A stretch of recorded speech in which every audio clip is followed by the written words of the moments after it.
Oke, recording aman. Oke. Gas, Bil, kalau mau dimulai, Bil. Oke, baik. Selamat malam teman-teman. Salam kenal, saya Felix Joseph Patrick, berprofesi sebagai backend engineer dengan pernah juga bekerja dengan bareng Mas El juga di satu perusahaan yang sebelumnya gitu. Saat ini malam ini saya diperkenankan untuk diberikan kesempatan untuk membawa materi dasar-dasar Git ya dari Mas El itu berdasarkan pengalaman dan keseharian saya memakai Git juga gitu. Lanjut di slide selanjutnya, sekilas tentang saya di beberapa tempat. Saya juga pernah bekerja di bareng Mas El di Privi pada tahun 2021 sampai 2024 dan 3 tempat yang lainnya juga gitu. Lalu kita ada beberapa poin objektif untuk mengenai Git. Paling pertama dasarnya itu seperti kita kenalan dulu seperti version control system itu apa, lalu gimana manfaatnya, lalu mengenal Git itu apa, dan siapa yang menciptakan Git dan awal mulanya kenapa ada Git gitu ya. Lalu di poin-poin selanjutnya ada konsep dasar Git, mungkin secara sintaks ataupun beberapa dasar-dasar Git yang biasanya sehari-hari kita memakai Git juga. Lalu ada workflow Git, gimana cara kerja Git di lokal kita atau pada saat kita memakai Git itu apa yang terjadi sebenarnya di belakang gitu. Lalu ada pull request and code review juga biasa dipakai untuk setelah mengubah sesuatu ataupun ingin menggabungkan sesuatu, itu ada biasanya proses pull request dan code review.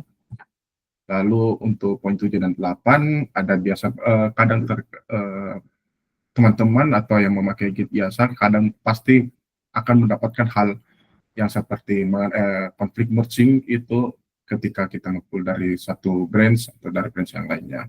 Lalu yang terakhir untuk branch atau commit message convention itu gimana kita menulis penamaan branch dan penamaan menulis commit yang benar atau lebih clean gitu agar bisa di-maintain dan mudah dibaca sama sesama tim gitu di dalam satu project gitu.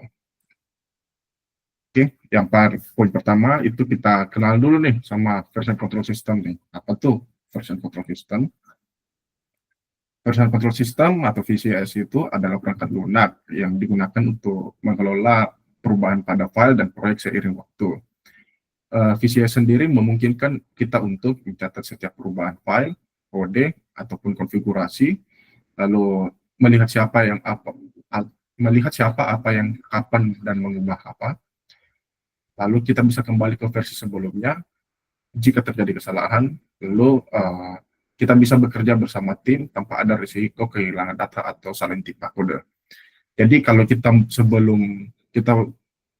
mundur sebelum kita mengenal version control system tuh, kalau mungkin teman-teman yang pernah kuliah juga gitu, ataupun saya sepengalaman kuliah gitu sebelum mengenal version control system tuh, kita masih manual nih memindahkan satu file atau mengubah satu file itu antar tim atau antar teman kelompok nih, mengubah nama file ataupun mengubah isinya itu kan, ataupun ketika mengubah kode tersebut ketika akan dideploy kan masih menggunakan flash disk itu kita kasih ke teman.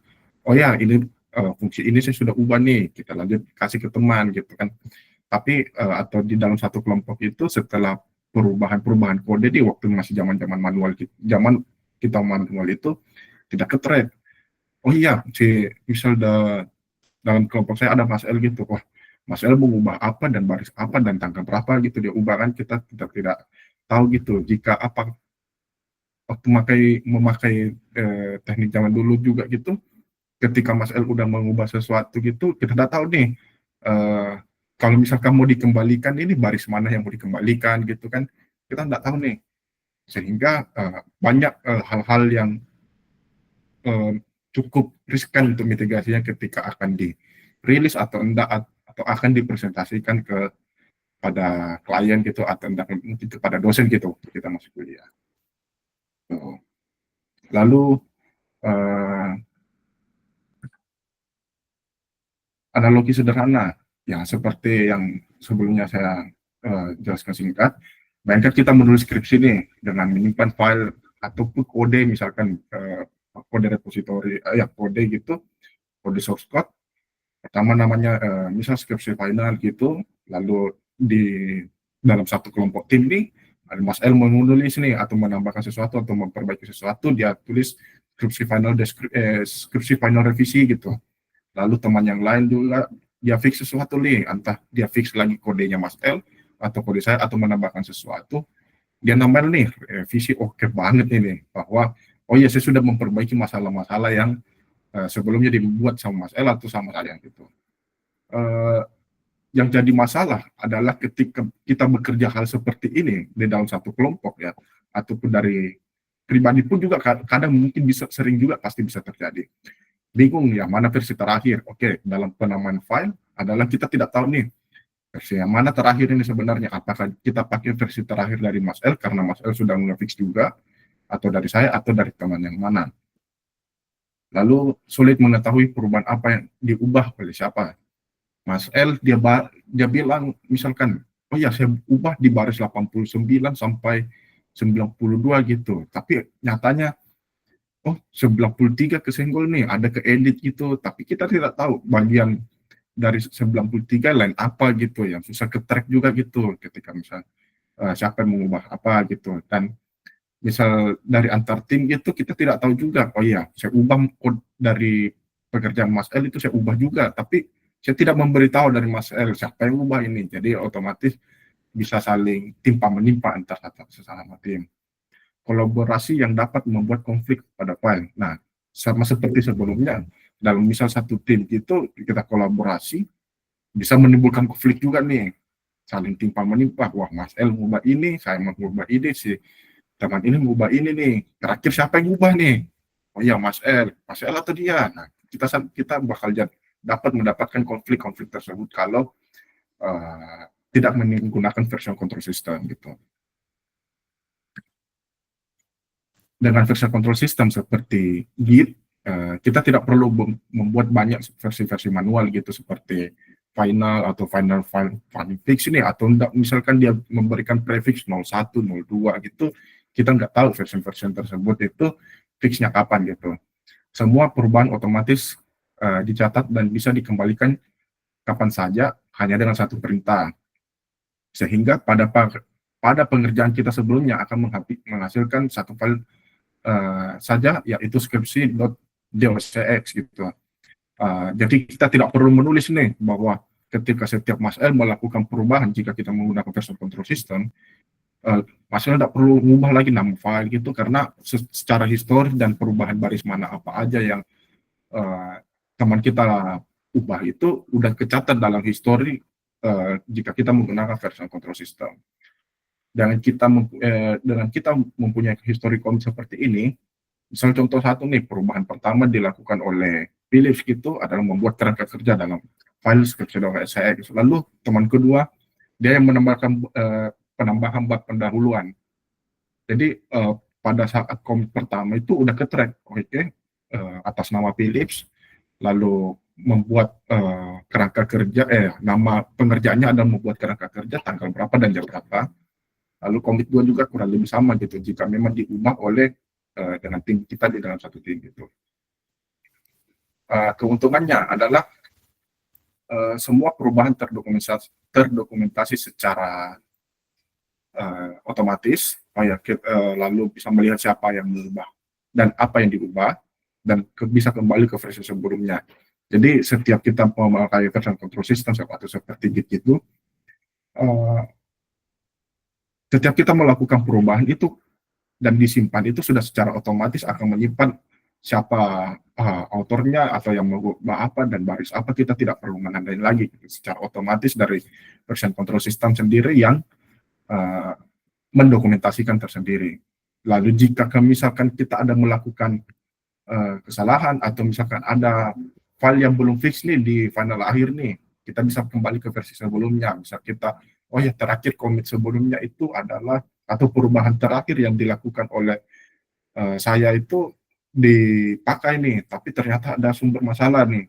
Kita bisa kembali ke versi sebelumnya. Oh ya, apakah versi sebelumnya itu belum ada masalah? Oke, kita bisa kembali ke versi sebelumnya untuk sebelum kita memperbaiki. Lalu ada manfaat menggunakan version control system. Manfaat-manfaat ini juga ada beberapa poin juga, seperti kolaborasi tim yang efisien, pelacakan histori perubahan untuk lalu rollback versi sebelumnya, kolaborasi jarak jauh, dan review dan audit kode. Untuk kolaborasi tim yang efisien itu, beberapa developer bisa bekerja di file yang sama tanpa saling timpa, sehingga setiap developer itu dapat membuat branch-nya masing-masing dan menggabungkannya dengan merge atau pull request. Nanti di slide selanjutnya akan kita bahas mengenai merge atau pull request atau istilah-istilah dalam Git itu. Oke, kalau kolaborasi tim adalah bahwa setiap perubahan tersebut itu kita bisa bekerja masing-masing nih. Misal dari satu tim saya gitu mengerjakan file skripsi tersebut, itu bisa di branch-nya masing-masing gitu dengan perubahannya tersendiri. Saya juga dengan pengerjaanku sendiri gitu. Jadi tidak perlu menulis di satu halaman yang sama lalu mengubah bersama-sama juga gitu. Lalu untuk pelacakan histori perubahan, setiap perubahan akan tercatat dalam bentuk commit log dan dapat mengetahui siapa yang dapat mengubah apa dan kapan. Jadi setiap perubahan yang saya kerjakan itu, setiap saya commit itu, historinya akan tercatat secara berurut juga berdasarkan tanggal gitu, bahwa oh ya baris waktu hari ini saya ubah apa, lalu kemarin saya mengubah apa gitu, beberapa hari lalu saya mengubah apa aja nih setiap pengerjaan saya juga gitu. Lalu untuk rollback versi sebelumnya, biasanya ada kondisi kita mendapatkan semisal bug, kita dapat kembali ke versi sebelumnya atau semacam undo. Nah, sama seperti sebelumnya, setiap pengerjaan ini, misal versi terakhir, namanya versi 1 gitu, skripsi versi 1 yang sudah dipresentasi, ternyata ada bug nih, oh ya tidak bisa ini, atau ada bug kecil di dalamnya. Tapi kita setelah kita mendapati bug tersebut, gimana ya supaya misalkan saya kembali ke versi sebelumnya atau yang dimana kode tersebut yang tidak ada bugnya gitu, ya udah kita bisa undo atau undo ke versi 0 gitu misalnya. Udah kita undo dulu versi 0 untuk kita presentasikan, lalu kita fixing di ya, versi 1 gitu. Lalu ada kolaborasi jarak jauh gitu. Kita dapat bekerja bersama tim dari berbagai lokasi dan memanfaatkan tools seperti GitHub atau GitLab atau Bitbucket atau sebagai fasilitasnya. Jadi kita tidak perlu nih bahwa untuk memberikan misal ada perubahan gitu, kalau kita zaman dulu, oh ya saya harus ke tempatnya Mas L atau Mas L harus ada di samping saya nih supaya saya bisa kasih flash disk, itu nggak perlu.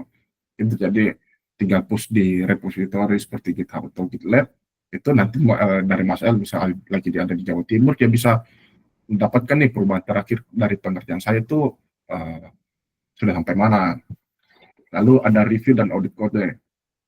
Version control system memungkinkan developer saling melakukan code review agar memastikan kualitas kode tersebut aman sebelum masuk ke branch utama. Jadi setiap ada perubahan atau pengerjaan dari task-task yang sudah saya kerjakan di skripsi tersebut, misalkan contoh, itu setiap mau dimasukin ke branch utama yang dimana itu kita bersama tim itu berpatokan dalam satu tempat yang sama atau satu wadah yang sama, itu biasanya akan direview dulu sama antar tim ataupun misalkan sama atasan atau lead gitu, akan direview lalu dicek kode-kodenya. Oh iya, misal baris commit ini perubahannya apa aja gitu, di review apakah ada bug atau enggak, ada kode-kode yang kurang baik baca gitu atau masih bisa di-improve gitu, biasanya perlakuan untuk review dan audit kode gitu. Lalu poin 3 sendiri, kita kenalan nih dengan mengenai Git. Ya, sebelumnya tadi itu ada disebut-sebut Git gitu apa. Git adalah version control system, termasuk version control system yang dikembangkan oleh Linus Torvalds. Linus Torvalds ini si bapak ini yang kacamata pada tahun 2005 untuk mengelola pengembangan kernel Linux. Git bersifat distributed, artinya setiap developer memiliki salinan penuh dari seluruh repositori, seluruh required commit. Jadi pengerjaan kita itu bersifat distributed juga, setiap developer misalnya engineer ataupun dalam sesama tim gitu. Jadi perubahan saya juga itu bisa ada juga di perubahan di pengerjaan di Mas El gitu atau di tim teman-teman yang lain gitu, karena tercatat berdasarkan history commit yang sudah saya kerjakan. Ini berbeda dengan centralized version control system yang hanya menyimpan satu salinan di server. Git menjadi version control system yang bersifat open source yang saat ini populer digunakan.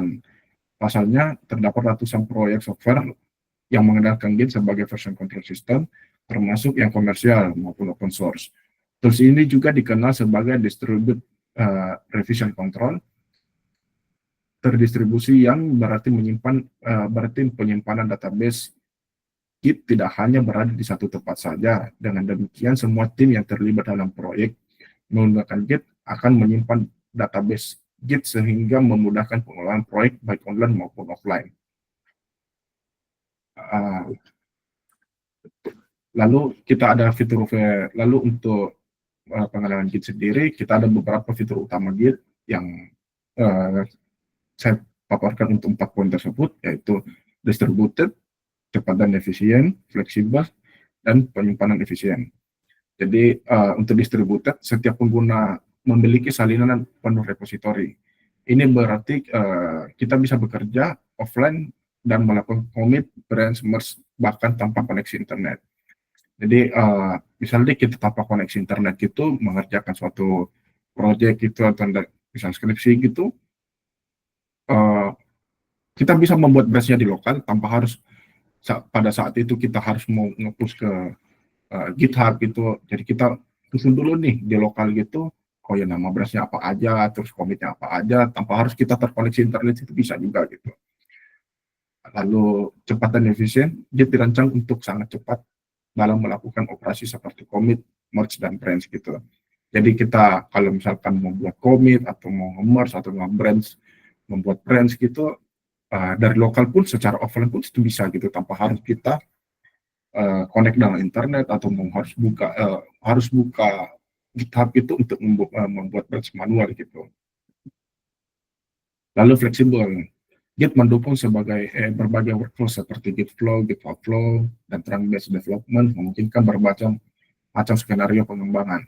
Jadi kadang beberapa tempat itu beda-beda juga menggunakan workflow pada Git sendiri. Ada yang menggunakan Trunk-based development yang pada umumnya kita melakukan itu biasanya kita pakai itu Trunk-based development gitu. Lalu penyimpanan efisien. Git hanya menyimpan perbedaan antar versi file, bukan menyalin seluruh file setiap kali ada perubahan. Membuatnya lebih hemat tempat. Jadi kita menggunakan Git, file atau kode hanya itu saja yang diubah yang akan disimpan. Tidak perlu harus menyimpan seluruh file gitu. Misalkan untuk dalam satu project itu atau satu project itu, jika hanya satu file itu yang diubah, ya udah satu file itu aja tanpa harus menyimpan seluruh file-file yang tidak diubah gitu. Lalu kenapa Git populer sih? Git sangat populer di kalangan pengembang perangkat lunak, terutama dalam pengembangan yang bersifat kolaboratif. Git ada GitHub, GitLab, dan Bitbucket yang telah membantu Git menjadi standar industri untuk version control berkat integrasi mudah, karena integrasinya juga mudah dengan tools kolaborasi lainnya seperti Shutterstock, CI/CD, dan lainnya. Jadi ada nih wadah seperti GitLab, GitHub, dan Bitbucket. Ini wadah yang untuk menampung nih beberapa dasar-dasar pada Git itu yang kita bisa gunakan untuk menyimpan di wadahnya si GitLab atau GitLab atau Bitbucket gitu. Dan setiap provider ya, anggaplah bisa kita sebut provider ya, misal kita memakai GitLab gitu, ada juga nih fitur-fitur yang kita bisa manfaatkan dari GitLab tersebut, misalkan untuk pembuatan tiket atau isu tracking atau pembuatan CI/CD gitu, yang bisa kita integrasi di dalam repository tersebut gitu. Kalau misalkan di GitHub juga gitu, ada juga isu tracking gitu, dan ada juga CI/CD yang kita bisa manfaatkan di wadah-wadah tersebut. Lalu kita bermain dalam konsep dasar Git. Dalam Git ada berbagai istilah yang sangat penting untuk dipahami. Misalnya ada commit untuk menyimpan perubahan, branch untuk memungkinkan pengembangan fitur secara paralel, dan merge untuk menggabungkan dari berbagai branch atau berbagai cabang. Ada juga Git juga memiliki konsep yang namanya stash gitu, atau menyimpan sementara pekerjaan yang belum selesai. Jadi misal kita mengerjakan sesuatu tapi belum selesai gitu karena ada yang urgensinya lebih tinggi, sehingga kita tanpa harus balikin ke semula, oh ya kita simpan sementara dulu, saya kerjakan yang lain gitu. Jadi penyimpanan yang terakhir kita kerja itu tidak kehapus semua gitu. Lalu ada clone untuk menyalin repository gitu. Untuk istilah-istilah dasar Git ada 8 poin, ada repository, commit, branch, merge, clone, pull, push, dan lainnya seperti stash gitu.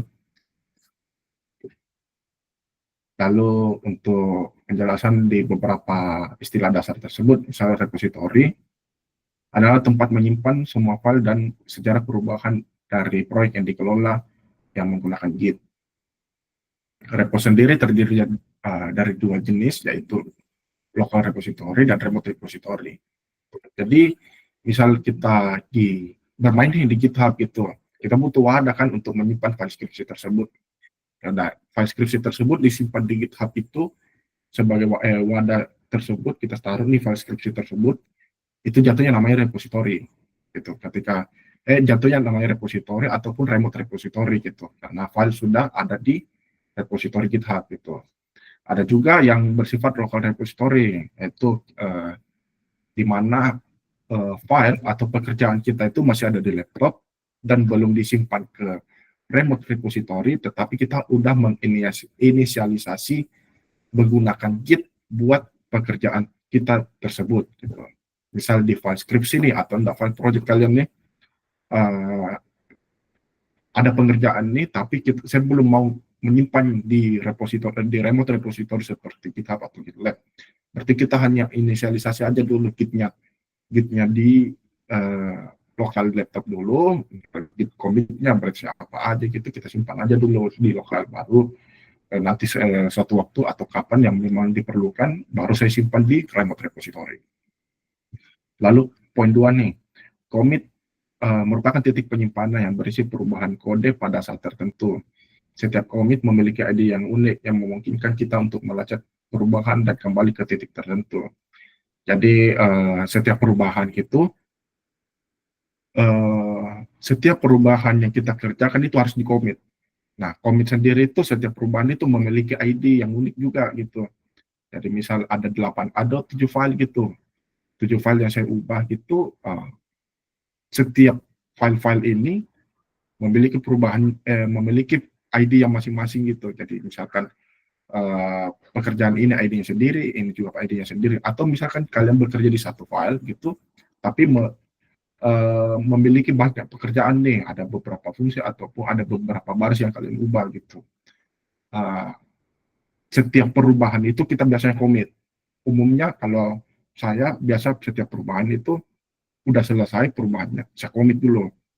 Dia menandai bahwa oh ya, untuk perubahan A sampai B ini saya commit, menandai bahwa A sampai D saya sudah menyelesaikan, lalu lanjut ke baris selanjutnya adalah C dan D itu saya commit. Jadi setiap poin-poin tersebut ada historinya gitu, diubah jam berapa dan siapa yang mengubah gitu. Sehingga kalau misalkan misal di poin A sampai B ini ada error, oh ya saya bisa balik sebelum saya mengcommit file tersebut atau melakukan perubahan tersebut. Lalu ada branch. Branch adalah jalur pengembangan terpisah yang memungkinkan pengembangan bekerja pada fitur atau perbaikan baru tanpa mengganggu kode utama. Branch sendiri bisa dikatakan kita mengambil wadah yang sama tapi tidak mengganggu wadah yang lagi berjalan gitu, atau wadah yang lagi yang sudah berjalan gitu. Jadi misal nih file skripsi tadi ya, file skripsi tadi itu udah final dan fix atau tidak ada bug di versi terakhir, misal versi 01, tapi ada pengembangan. Oh ya, disuruh nambahkan kata pengantar gitu atau menambah paraf tanda tangan gitu. Tapi saya tidak mau ganggu nih yang sudah matang ini atau yang sudah fix ini, saya tidak mau ganggu perubahannya. Ya udah, saya membuat salinan baru dengan wadah yang baru, lalu saya melakukan perubahan di branch tersebut gitu.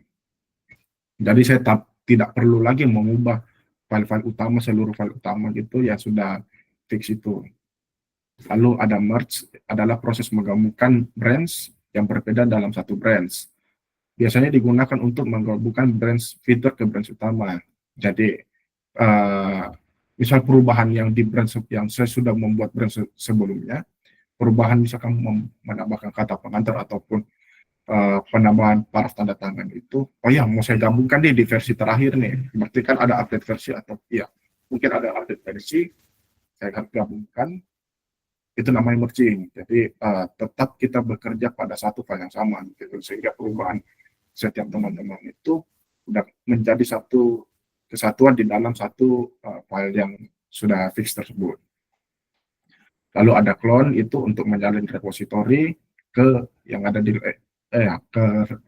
ke komputer lokal juga. Jadi kalau clone sendiri bahwa aplikasi ataupun file tersebut yang sudah kita simpan di remote repository itu kita biasanya salin berdasarkan seluruh history commitnya atau seluruh perubahannya kita salin. Jadi kita mendapatkan salinan atau kopian dari pekerjaan teman yang sudah berjalan. Lalu ada pull itu mengambil perubahan terbaru dari repository tersebut. Lalu ada push untuk mengirimkan commit atau perubahan yang kita lakukan di branch kita atau di lokal laptop kita. Lalu ada workflow, mengenai workflow pada Git. Jadi kalau kita bekerja dengan Git itu setiap untuk melakukan sintak atau melakukan perubahan ataupun melakukan git commit, git push dan lain-lain itu sebenarnya di belakang layar itu ada beberapa step atau ada beberapa workflow yang terjadi gitu. Jadi ada working repo, staging area, local repository. Ini sebenarnya remote repository, bukan remove repository ya. Jatuhnya remote ini. Untuk working repository adalah tempat folder yang Anda bekerja dan mengedit file secara lokal sebelum menyimpan ke dalam Git. Jadi misal project di lokal kita nih, sebelum masuk ke staging area itu kita masih mengerjakan masih mengedit file secara lokal, tapi belum menggunakan Git gitu. Sehingga jika kita ingin menggunakan Git itu biasanya kan kita inisialisasi, oh ya pekerjaan saya sudah selesai di lokal laptop saya mau menyimpan nih ke remote repository. Berarti saya inisialisasi dulu Git sendiri di repository atau di tempat pekerjaan saya di lokal laptop saya dulu. Lalu sehingga kita naik satu step lagi ke staging area, adalah tempat untuk menandai perubahan yang siap untuk di-commit.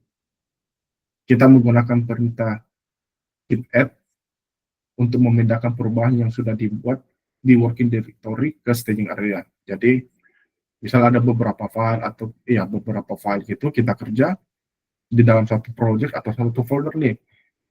Kita menambahkan, file 1 itu kita menambahkan file 1 untuk masuk staging area, lalu ke file 2, file 3, file 4 kita masukin staging area, atau hanya file 3, sampai file 1 sampai file 3 doang nih kita tambahkan gitu. Oh ya, kita tambahkan file 1 dan file 3. Itu udah masuk ke staging area. Lalu local repository, lalu ya masuk ke staging area. Lalu selanjutnya ada local repository, tempat menyimpan file dan sejarah commit komputer di lokal setelah melakukan commit perubahan simpan di sini. Jadi setelah kita melakukan git add itu, kita melakukan commit nih, oh ya, perubahan untuk file 1 dan 3 adalah commitnya namanya sekian gitu, atau message-nya sekian gitu. Itu sudah masuknya ke local repository, tapi masih tersimpan di laptop kita masing-masing gitu. Untuk poin nomor 4 ini, remote repository sebenarnya, bukan remove-nya, adalah tempat menyimpan proyek di server atau layanan cloud seperti GitHub, GitLab atau Bitbucket gitu. Jadi commit yang kita sudah kerjakan itu kita mau simpan nih, oh ya sudah fix di lokal, saya mau simpan untuk perubahan file 1 sampai file 3 ke repository seperti GitHub gitu. Lalu saya melakukan git push gitu. Akhirnya file 1 dan file 3 itu kita bisa simpan ke GitHub, lalu melakukan pekerjaan-pekerjaan selanjutnya.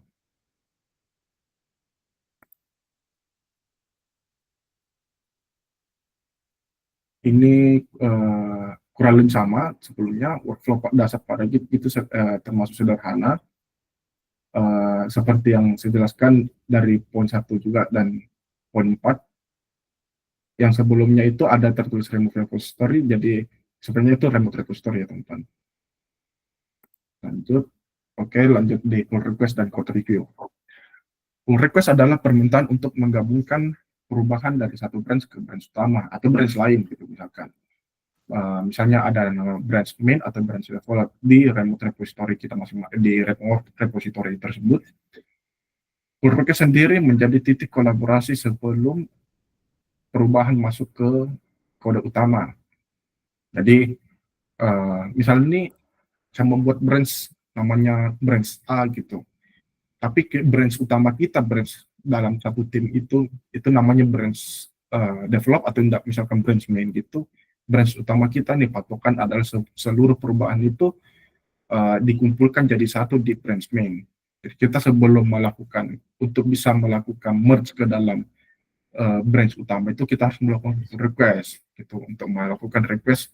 Oh ya, saya branch main, saya mau request nih branch aku untuk dimasukkan gitu. Langkah-langkah untuk membuat pull request hampir kurang lebih sama dengan provider yang lain seperti GitLab dan GitHub gitu. Kita pertama buat branch baru dulu dari branch utama tersebut, misal branch fitur atau bug fix gitu. Lalu kita lakukan perubahan, lalu melakukan commit seperti biasa. Lalu kita push ke remote repository. Lalu kita di GitHub sendiri biasanya ada fitur pull request, atau enggak kalau misalkan di GitLab itu menggunakan merge request untuk ke branch utama. Lalu biasanya kalau misalkan kita melakukan pull request itu ada juga menambahkan optional deskripsi perubahan gitu. Misal kita menulis oh ya, perubahan di commit sekian itu menambahkan ini. Kalau misalkan ada referensi tiket dari misalnya menggunakan Jira gitu, kita tampilkan, kita sisipkan juga, oh ya, nomor tiket Jiranya sekian ya gitu. Lalu kita ajukan pull request, lalu menambahkan reviewer, misalkan ada reviewer atau dari lead untuk mereview. Lalu kita lanjut ke code review, yaitu proses memeriksa kode yang diajukan di dalam pull request oleh anggota tim lain gitu. Jadi kita saat melakukan pull request tersebut, kita menambahkan nih, oh ya, reviewernya misalnya Mas L nih, tolong dibantu ya nge-review perubahan saya terakhir tersebut gitu. Apakah ada bug ataupun ada yang bisa dioptimasi atau ada yang bisa diperbaiki gitu. Tujuan dari code review sendiri untuk memastikan kualitas kode, menemukan bug atau potensi yang menimbulkan masalah.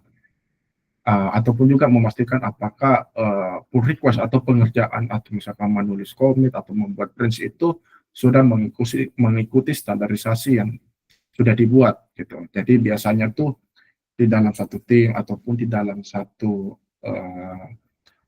ya dalam satu tim atau dalam satu company gitu biasanya mereka udah membuat standarisasi untuk melakukan merge request atau pull request dan standarisasi untuk melakukan code review juga itu mereka punya standarisasi masing-masing. Misal kalau misalkan membuat branch itu, oh iya penulisannya branchnya harus dimulai sekian sekian sekian gitu. Untuk melakukan commit juga biasanya mereka punya standarisasi gitu.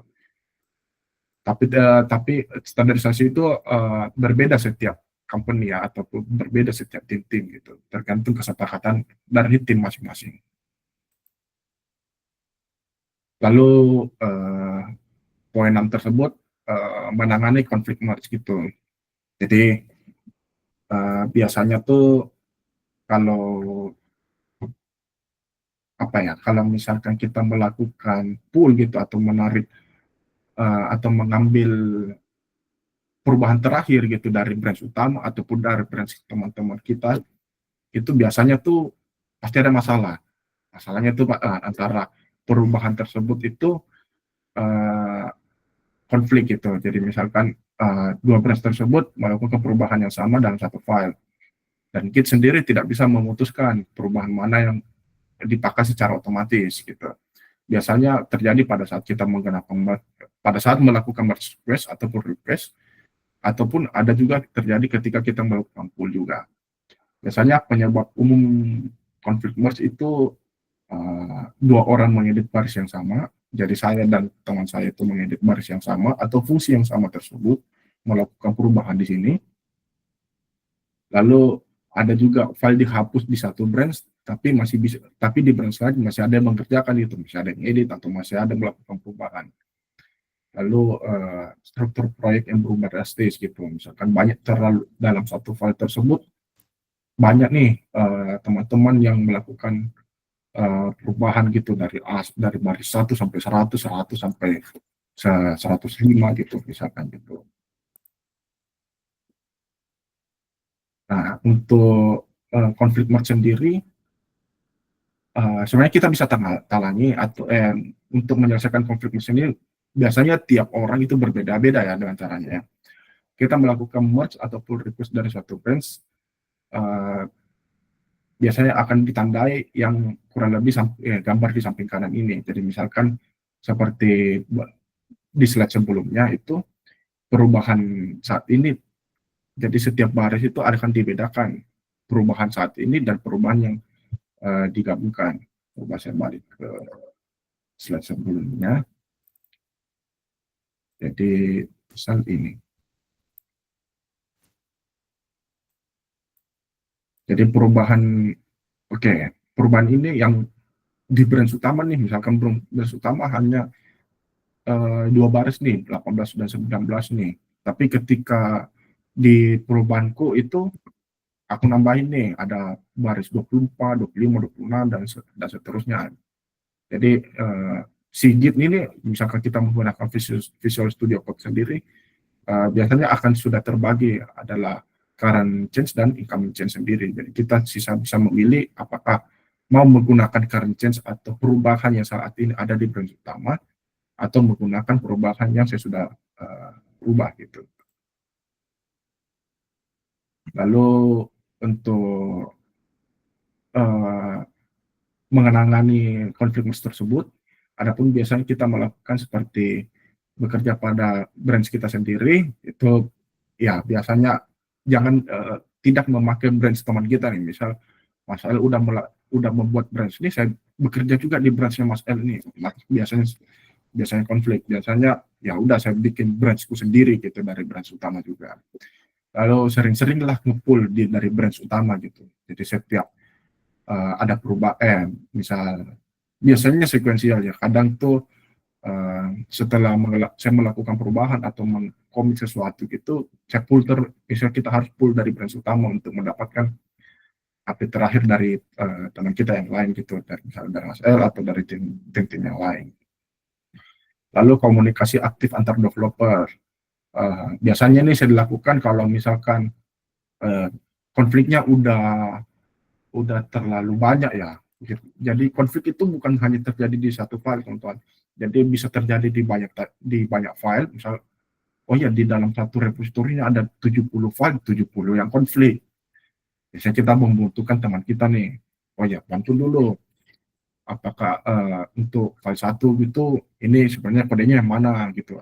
Atau enggak, bisa juga gini, kita compare-nya atau membandingkannya secara manual gitu. Jadi kita buka GitHub, lalu lihat kode-kode yang ada di branch utama dengan perubahan di lokal kita gitu. Apakah ada yang perlu dirubah atau tidak ada gitu. Jadi kita bisa memakai kode-kode yang ada di branch utama. Lalu ada branch atau commit message convention. Tunggu, seperti saya ada kelewatan satu. Itu ada di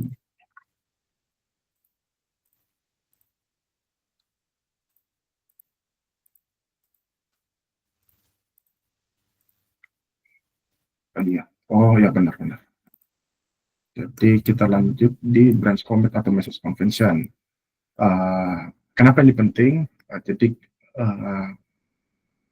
kita bagi dua, sebenarnya kita bagi dua, ada branch convention atau commit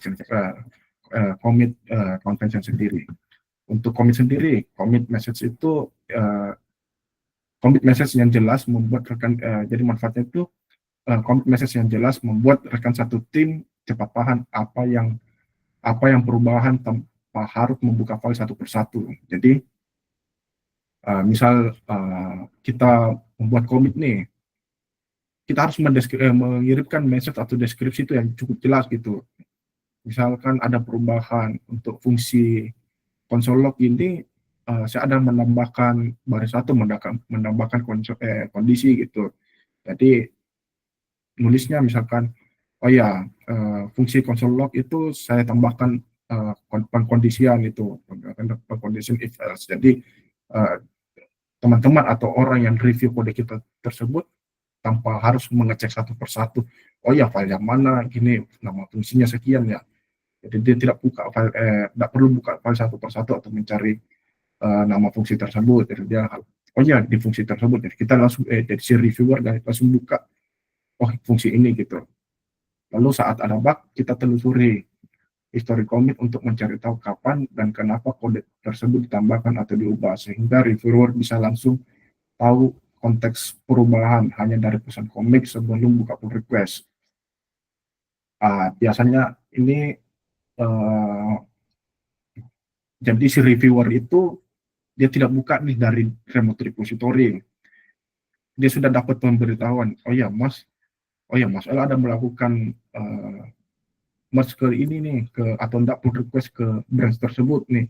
Jadi dari lokal gitu biasanya si reviewer itu akan check out itu atau enggak berpindah branch ke branchnya Mas L gitu untuk melihat, oh ya, komitnya Mas L ini melakukan perubahan apa. Dia akan cek langsung dari laptopnya si reviewer tersebut. Analogi sederhana, bayangkan commit message itu seperti catatan harian proyek. Kalau catatannya rapi, kita bisa tahu siapa melakukan apa, kapan dan kenapa. Tapi kalau berantakan, saat ada masalah kita kebingungan sendiri nyari penyebabnya gitu. Jadi menulis komit sendiri itu ditandai adalah kita menandai bahwa pekerjaan itu harus rapi nih, mulai dari cara menulis komit gitu, dan cara melakukan perubahan gitu, dan deskripsi perubahan apa aja kita harus jelaskan gitu, sehingga memudahkan untuk kalau misalkan ada bug ataupun ada mau di-improve gitu, kita sudah bisa lihat di baris mana atau di fungsi ini sudah pernah atau siapa yang melakukan improvisasi atau melakukan perbaikan di komit tersebut gitu. Bill, ada pertanyaan Bill. Oke. Related ini sama topiknya. Ada nggak standar untuk nulis commit? Mungkin maksudnya commit message. Ya, ada di branch terakhir, di slide terakhir ya Pak. Oke, siap. Oke. Boleh saya lanjut? Lanjut dulu aja.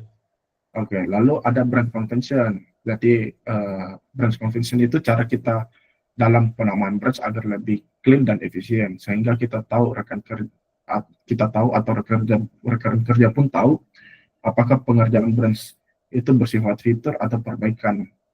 Jadi menulis branch yang baik juga itu biasanya ada caranya. Jadi tidak melulu bahwa menandai branch itu adalah free tour ataupun ada fixing ataupun langsung tulis nama judul tiket gitu, enggak juga gitu. Berikut jenis-jenis commit convention kita bisa bagi, ada beberapa poin, ada seperti fit, bug fix, code fix, docs, styling, refactor, test, atau core. Jadi jika commit ditandai pada saat kita membuat commit gitu, ada kondisi tertentu, apakah dia memakai tanda seru atau enggak, hanya fit gitu. Jadi, misalkan contoh, jika dia memakai tanda seru, maka menunjukkan adanya breaking changes atau perubahan yang cukup besar gitu, termasuk cukup besar gitu. Misal sebelumnya ini dia tidak memakai fit gitu, jadi dia hanya menulis adalah menambahkan fitur API login misalkan. Tapi setelah API login itu sudah dimasukkan, ada perubahan lagi nih untuk di API login. Jadi misal ada beberapa perubahan dan dia juga cukup merubah di struktur respons API login tersebut. Misalnya sebelumnya itu dia menampilkan kode atau enggak, misalkan dari respon tersebut mengirimkan email tapi hanya dia kasih username-nya, akhirnya dari responnya itu menuliskan email misalkan pakai @gmail gitu, misal philips@gmail.com gitu. Tapi sebelumnya itu hanya dia tulis email sama dengan Philips gitu. Nah, itu perubahan yang termasuk mempengaruhi respons juga gitu, karena perubahan cukup besar gitu. Lalu ada juga commit yang disisipkan dengan nomor tiket. Jadi kadang juga setiap menulis deskripsi commit ini kita nambahin nih, ini relate perubahan tersebut ke tiket yang mana gitu. Jadi supaya kita bisa track bahwa oh ya, ini sudah pernah ada di pesan tiket atau tax itu dari TM kita gitu di nomor tiket sekian gitu untuk disuruh ubah gitu. Bil, mic-mu kayak mati. Halo? Ya, tapi kayaknya nggak nyambung ke laptopmu. Kayak suaranya tiba-tiba ganti. Kalau sekarang?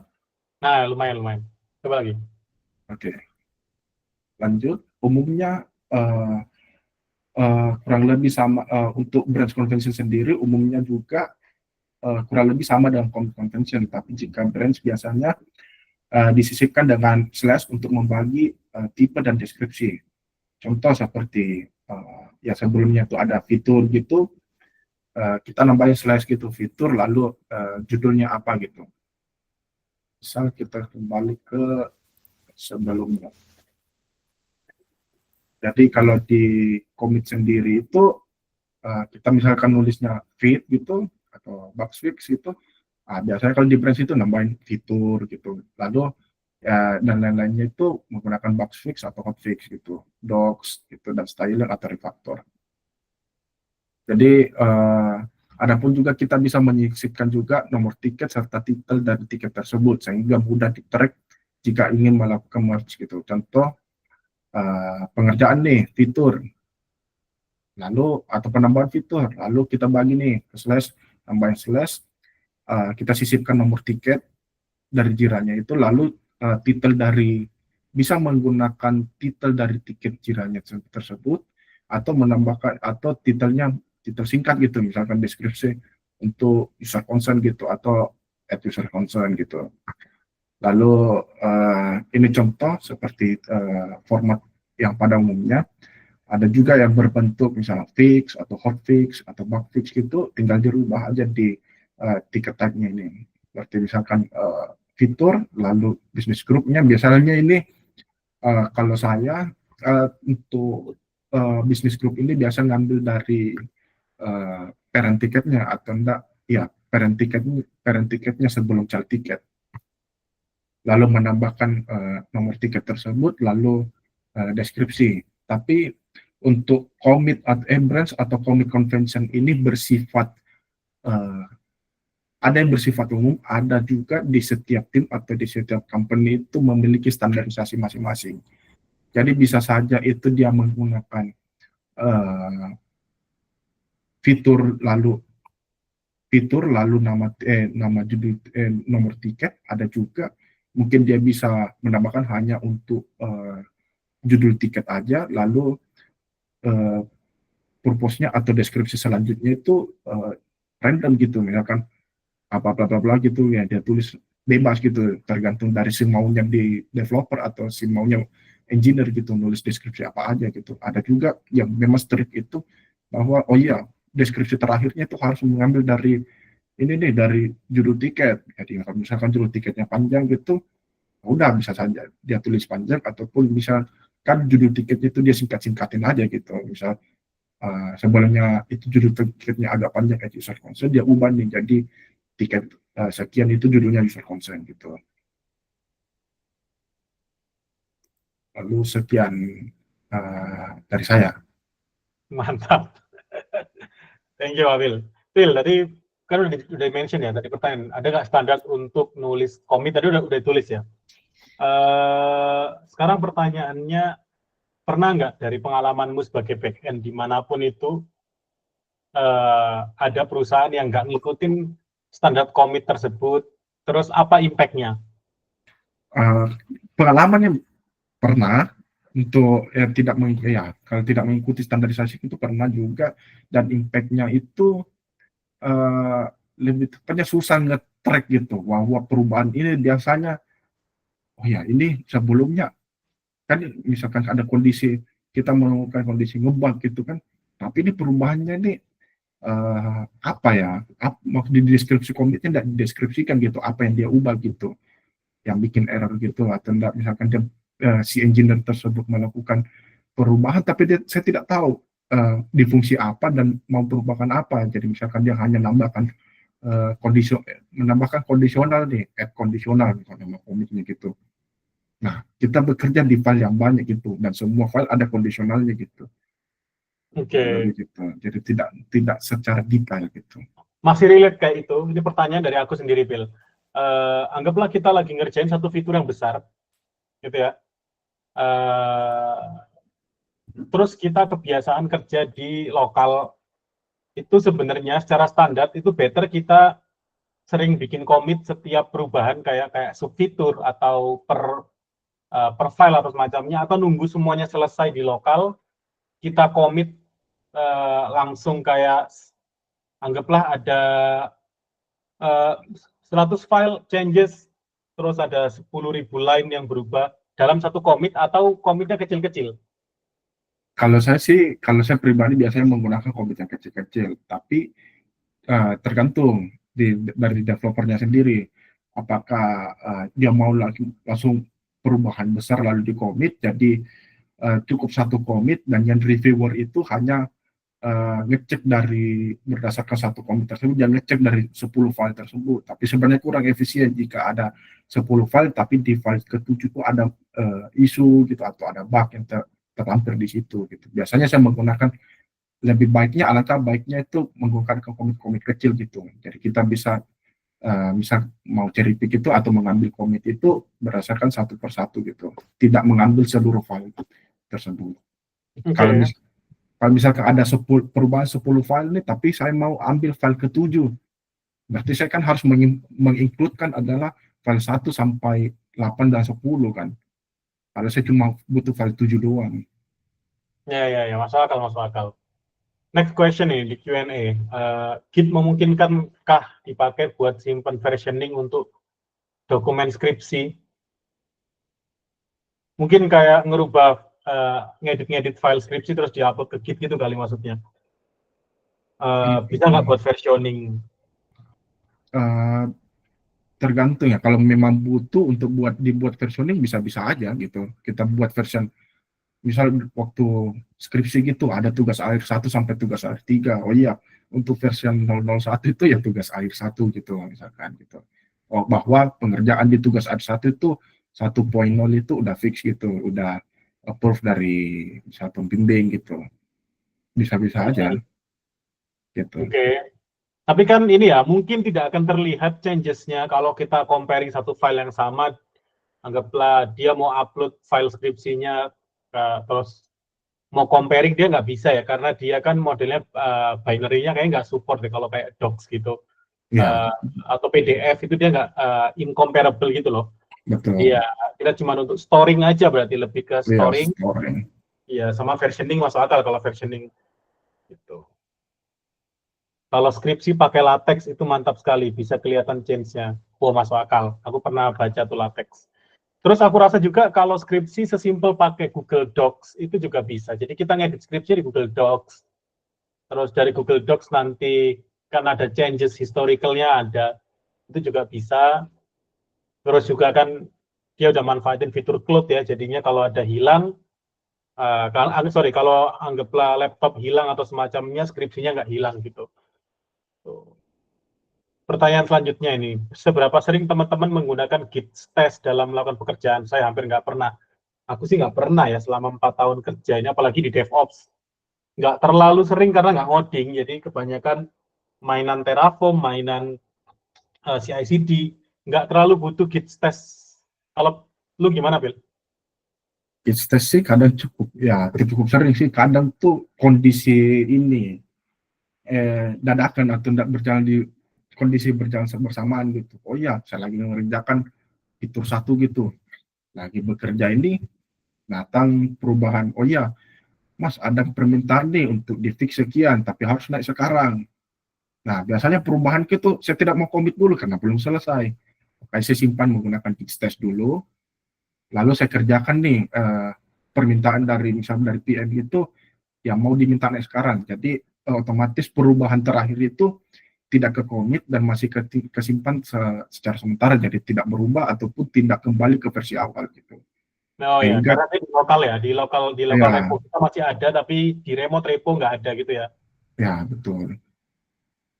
Oke, oke, masuk akal.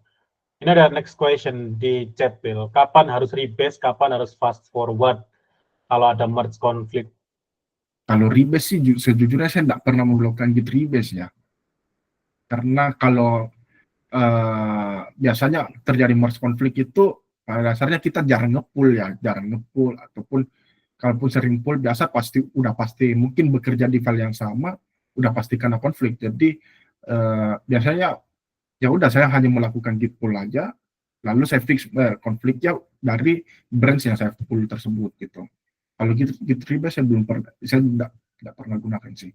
Iya sih. Kalau aku sih sesimpel kalau kalau seandainya komit kita itu nggak terlalu banyak, sorry, kalau di main itu juga masih linear sama komit kita, pakai fast forward masuk akal, pakai merge biasa. Kalau rebase, aku juga nggak pernah rebase sih, soalnya rebase itu kan nanti menghilangkan historical ini apa namanya percabangannya jadi hilang gitu. Ya, Nggak enak. Jadi paling enak ya emang tadi full aja pakainya biasa, saya biasanya fast forward. ya, Nggak, atau yang ini merge yang ini ya, yang nggak fast forward gitu, tapi yang merge itu juga bisa. Kan 3 opsi kalau nggak salah. ya. Betul. Karena kalau memang udah positif konflik itu pasti harus di fix di lokal gitu. Iya, iya sepakat. Aku ya sepakat gitu sih. Terus masih nambahin yang tadi yang masalah tes. Ini dari Mas Fatah Emir juga masuk akal nih. Kadang kita udah di branch fitur, fitur A gitu ya, terus tiba-tiba mau melakukan perubahan di branch fitur B, ya daripada perubahan kita ke bawah ke fitur B, ya tadi sedikit tes dulu aja, terus Ya, baru switch brand, itu juga masuk akal. Ya sih, kalau di DevOps sebenarnya nggak terlalu banyak aku sebenarnya kalau usage-nya selama ini. Karena kita mostly nggak kerja di banyak branch, apalagi kayak CI/CD dan semacamnya. Jadi kita jarang banget pakai, aku sih pakai rebase jarang. Terus ada nggak question lagi? Ini sama sih kayak tadi. Seberapa sering pakai Git Rebase? Om tanya Om, aplikasi Git apa yang dipakai di Windows dan Linux untuk memudahkan penggunaan Git? Soalnya kalau pakai terminal di VS Code agak susah baca dan pemakaiannya.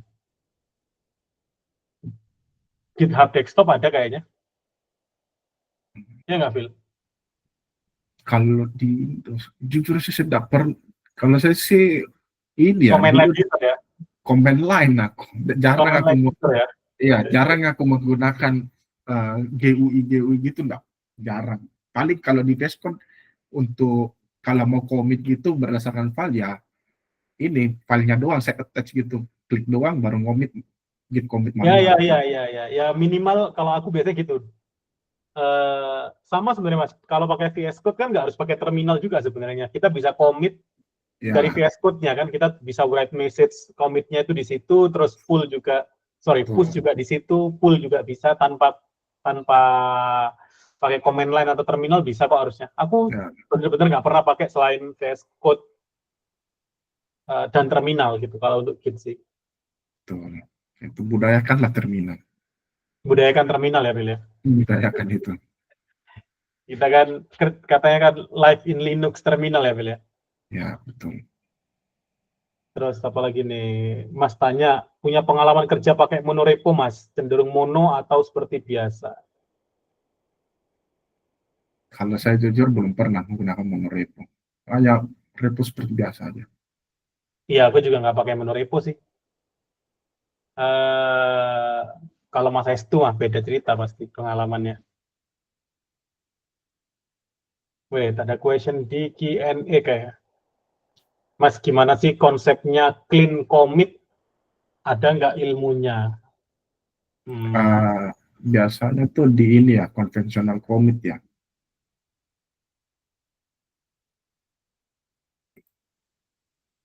Biasanya tuh mungkin saya bisa perlihatkan yang ini. kalau aku sih Teman-teman, simple. Kalau aku mungkin simple menjelaskannya adalah kalau dalam bahasaku ya clean commit itu yang kayak tadi kata Philip sih, informatif aja tulisannya. Jangan ada kayak commit siang, commit malam, ya, commit betul. baru gitu. Kan nggak informatif. Itu salah satunya. Uh, salah satu standar. Tapi standarnya ada pas tentunya. Ya, untuk standarnya mungkin umumnya udah ada yang bersifat open source itu saya sudah lampirkan linknya di chat itu. Biasanya saya berpatokan juga di situ konvensional commit. Ya, kalau kita pakai standar kayak gini nih, setidaknya kita enaknya kalau kita kerja sama orang lain untuk kayak freelance dan lain-lain, Betul, kita ngikuti standar internasional kan. Jadi betul. kayak Tapi kita nggak rapi ya, gitu. tapi konvensional commit depend juga dari timnya. Misal ada tim yang cukup trik itu udah punya standarisasi sendiri, ya udah biasanya di dalam komitnya tuh dia bisa, oh iya kalau di perusahaan ini komitnya tuh dia lampirkan tiketnya juga gitu, nomor tiketnya diminta lampirkan nomor tiket. Benar-benar. Nomor tiket ini bebas ya, bisa Jira tiket, bisa Ya kayak issue tiket kalau di GitHub betul, Project dan semacamnya. Itu lebih enak nge-tracknya nanti. Jadi kita tahu perubahan ini tuh related ke mana gitu kan. Sama betul, tentunya biasanya nanti pas PR, pas kita pull request atau mau merge, deskripsi dari merge-nya itu juga harus lebih jelas sih, nggak cuma commit. Commitnya udah sejelas apapun, tapi kalau kita nggak oke di proses kayak bikin PR dan merge request kalau di GitLab, itu juga aku rasa ada yang kurang. Kenapa? Karena kita jadi nggak tahu overall atau helicopter view dari keseluruhan commit ini fiturnya tujuannya apa. Reviewernya nanti pusing ngecek satu-satu. betul. Commitnya Kalau kan enak kelihatan changes commit untuk kita ngecek changes, tapi overall dari semua changes ini tujuannya apa itu kan nanti kelihatan di deskripsi dari PR atau MR atau MR-nya. Oke, ada pertanyaan lain nggak teman-teman? Jangan tanya ini sekarang speakernya kerja apa ya. Cukup sensitif ini pertanyaannya. Pertanyaannya sensitif.